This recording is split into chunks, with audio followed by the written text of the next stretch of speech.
ಒಂದು ಮಗು, ಪುಟ್ಟ ಮಗು, ಮುದ್ದು ಮಗು, ಕೌತುಕವೇ ತಾನಾದ ಮಗು ಒಂದು ದಿನ ತನ್ನ ತಾಯಿಯನ್ನು ಕೇಳಿತು, ಅಮ್ಮ ಅಮ್ಮ, ಯಾಕೆ ನಿನ್ನ ತಲೆಯಲ್ಲಿ ಕೆಲವು ಕೂದಲು ಬೆಳ್ಳಗಾಗಿದ್ದಾವೆ? ಈ ಬೆಳ್ಳಿ ಕೂದಲುಗಳು ಯಾಕೆ? ತಾಯಿ ಯೋಚನೆ ಮಾಡ್ತಾಳೆ, ಏನು ಹೇಳಲಿ? ಈ ಮಗುವಿಗೆ ಒಂದು ಪಾಠ ಹೇಳಲಿಕ್ಕೆ ಇದೇ ಒಂದು ಅವಕಾಶ, ಒಂದು ಸಂದರ್ಭ ಅಂತ ಅನ್ನಿಸ್ತು ಆಕೆ ಮಗುವಿಗೆ ಹೇಳಿದ್ಲು, ನೋಡು, ನೀವು ಒಂದೊಂದು ತಪ್ಪು ಮಾಡಿದಾಗಲೂ ನನ್ನ ಒಂದೊಂದು ಕೂದಲು ಬೆಳ್ಳಗಾಗತ್ತೆ. ಹಾಗಾಗಿ ಎಷ್ಟು ಕೂದಲು ಬಿಳಿಯಾಗಿದೆ ಅದೆಲ್ಲ ನಿನ್ನ ತಪ್ಪಿಂದ, ನೀನು ತಪ್ಪು ಮಾಡಬಾರ್ದು. ಮಗು ಒಂದು ಕ್ಷಣ ಯೋಚನೆ ಮಾಡುತ್ತೆ. ಆಮೇಲೆ ಅಮ್ಮಂಗೆ ಆ ಮಗು ಹೇಳ್ತು, ಓ ಅಮ್ಮ, ಈಗ ಅರ್ಥ ಆಯಿತು ನನಗೆ, ಅಜ್ಜಿ ತಲೆ ಕೂದಲು ಯಾಕೆ ಪೂರ್ತಿ ಬೆಳ್ಳಗಾಗಿದೆ. ತಾಯಿ ಮೌನಾಗಿ ಹೋಗ್ತಾಳೆ. ಹೌದು, ತಾಯಿ ಕೆಲವು ತಲೆ ಕೂದಲು ಬೆಳ್ಳಗಾಗಿರೋದಕ್ಕೆ ಮಗುವಿನ ತಪ್ಪುಗಳ ಕಾರಣ ಅಂತ ಇದ್ರೆ, ಆ ತಾಯಿ ತಲೆ ಕೂದಲು ಪೂರ್ತಿ ಬೆಳ್ಳಗಾದಾಗ ಈ ತಾಯಿ ಎಷ್ಟು ತಪ್ಪು ಮಾಡಿರಬಾರ್ದು, ಎಷ್ಟು ಚ್ಯುತಿಗಳು ನಡೆದಿರಬಾರ್ದು. ಆ ಮಗುವಿಗೆ ಹಾಗೆ ಅನಿಸಿದ್ರೆ ತುಂಬ ಸಹಜವೇ. ತಂದೆ ತಾಯಿಗಳಿಗೆ ಎಚ್ಚರಿಕೆ ಬೇಕು.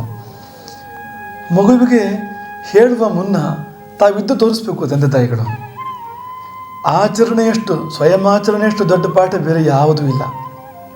ಯಾಕೆಂದರೆ ಪುಟ್ಟ ಮಗು ಅದು ನೋಡಿ ಕಲಿಯುತ್ತೆ, ಕೇಳಿ ಕಲಿಯುತ್ತೆ. ಈಗ ಮಾತೃಭಾಷೆ ನಾವೆಲ್ಲ ಕಲ್ತಿದ್ದೀವಿ, ಅದಕ್ಕೇನು ಕೋರ್ಸ್ ಇತ್ತಾ, ಸ್ಕೂಲ್ ಇತ್ತಾ, ಯಾರಾದರೂ ಪಾಠ ಮಾಡಿರೋ? ನಮಗೆ ಏನಿಲ್ಲ. ಕಲ್ತಿದ್ದು ಹೇಗೆ? ನಾವು ನೋಡ್ತಾ ಕೇಳ್ತಾ ಆಡ್ತಾ ಕಲ್ತ್ಬಿಟ್ಟು ಮಾತೃಭಾಷೆಯನ್ನು. ಅದು ಮರೆಯೋದೇ ಇಲ್ಲ, ಅದು ಶಾಶ್ವತ. ಅದು ಅಂತಹ ಕಲಿಕೆ ಬೇರೊಂದಿಲ್ಲ, ಅದು ಸಹಜ ಕಲಿಕೆ. ಚಿಕ್ಕ ವಯಸ್ಸಲ್ಲಿ ಮಕ್ಕಳು ಆ ಸಹಜ ಕಲಿಕೆಯನ್ನು ಮಾಡ್ತಾ ಇರ್ತಾರೆ.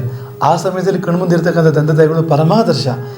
ಅವರು ಏನು ಆಡ್ತಾರೆ, ಅವರು ಏನು ನೋಡ್ತಾರೆ, ಏನು ಮಾಡ್ತಾರೆ, ಅದೆಲ್ಲ ಪಾಠ ಆಗ್ತಾ ಇರುತ್ತೆ ಮಗುವಿಗೆ.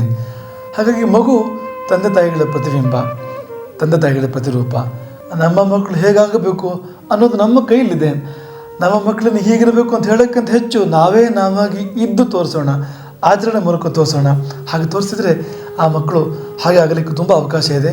ಆ ಹಸಿ ಮನಸ್ಸಿನ ಮೇಲೆ, ಹಸಿ ಮಣ್ಣಿನ ಮೇಲೆ, ಹಸಿ ಗೋಡೆಯ ಮೇಲೆ ನಾವು ಏನು ಮೆತ್ತಿದ್ರೂ ಕೂಡ, ಏನು ಇಟ್ಟರೂ ಕೂಡ ಹಾಗೆ ಇರುತ್ತೆ. ಅದು ಏನಾಗಲ್ಲ, ಅದು ಸ್ಥಿರ. ಅದು ಹಾಗೆ ಆ ಹಸಿ ಮನಸ್ಸಿನ ಮುಂದೆ ನಾವು ಯಾವ ಥರ ನಡ್ಕೊಳ್ತೇವೆ, ಏನು ಮಾತಾಡ್ತೇವೆ, ಅದೆಲ್ಲ ಹಾಗೆ ಅಚ್ಚುತ್ತದ್ರಿಂದ ಆ ವಿಷಯದಲ್ಲಿ ತುಂಬ ಜಾಗ್ರತೆ ಬೇಕು. ಆದರ್ಶ ತಂದೆ ತಾಯಿಯರಾಗೋಣ. ಆದರ್ಶ ಅಂದರೆ ಹೇಗಿರಬೇಕು ಹಾಗಿದ್ದು ತೋರಿಸ್ತಕ್ಕಂಥ ತಂದೆ ತಾಯಿಗಳು ನಾವಾಗೋಣ. ಮುಜುಗರ ಪಡೋ ಸಂದರ್ಭ ಆಗ ತುಂಬ ಕಡಿಮೆ ಬರ್ಬೋದು ಜೀವನದಲ್ಲಿ. ಹರೇ ರಾಮ.